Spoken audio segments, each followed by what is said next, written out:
afternoon again, Sharon, from England. First things first, as the first day draws to a close, the historian in me must point out, and I cannot proceed without this, that the Indian Republic at 76 has come of age, as many others have pointed out. But given that the world has come to India today, as it did 40 years ago too, if you recollect, when India hosted the Non-Aligned Movement and the Chogam Summit in 1983. It was a very different Indian Republic then, and India did not punch as much as it does today on the global scenario. Much water has flowed under the bridge.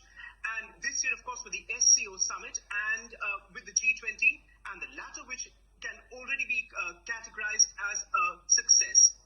That a communique was drawn up in the first 24 hours of a 48-hour summit is admirable to say the least.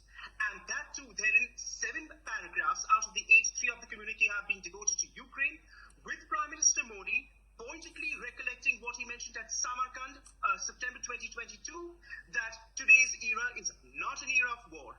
That was an acknowledgement to Putin and the closest that the Indian Republic has come to taking a stance against Moscow.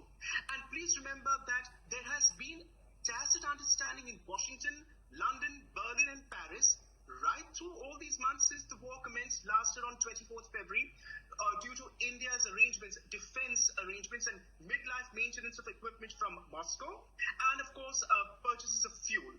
And they have tacitly acknowledged it and not gone after India on that, because obviously they don't want to get on India's wrong side. And partly it is also to wean India away from China, and that India is a better bet than China.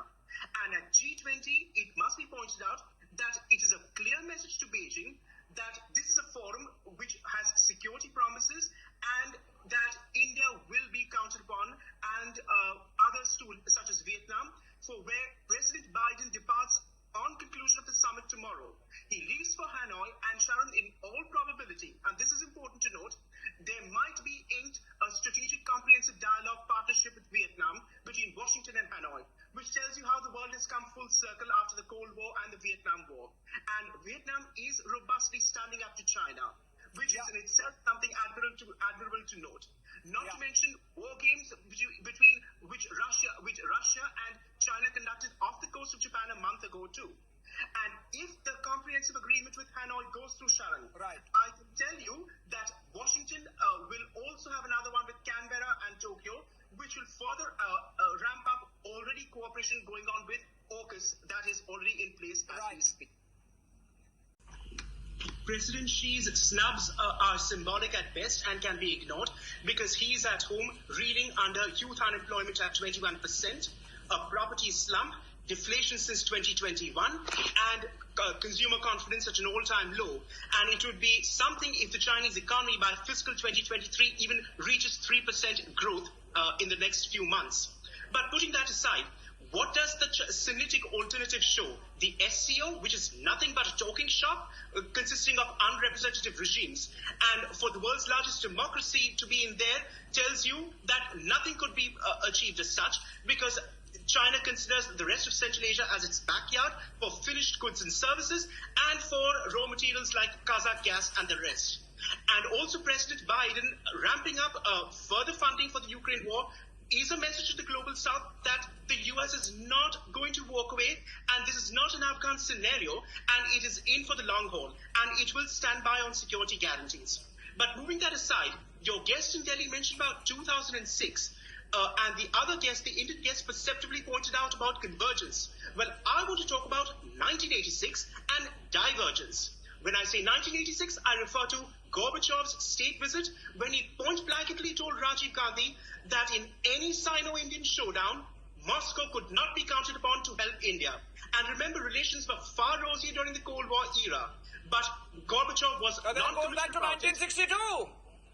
No, I'm talking about 1986, when Gorbachev told Rajiv Gandhi that we will not help him if any future war takes place with India. So India has factored that in as such, and will continue to do so.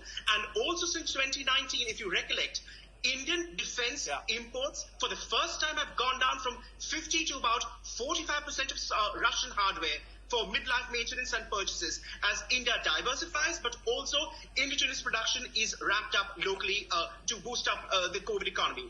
And you mentioned about the new waterway and rail link with the Middle East. It couldn't have come at a better time, Abhishek, considering that the north-south corridor, Bombay, Bandar Abbas, Baku, Astrakhan, and St. Petersburg since 2000 has been in limbo. 3 dry freight runs have taken place between St. Petersburg and Bombay's Nhava Vashi port. Nothing has come of it. Iran has not raided the rail lines. Armenia and Georgia are getting nowhere, to say nothing of the war, and with Russia's economy in complete hock to China. So this will be a westward progress, and although it's on the drawing board, it is something much more promising than what was envisaged, because India had counted on that north-south corridor to happen, but it was a corridor to nowhere.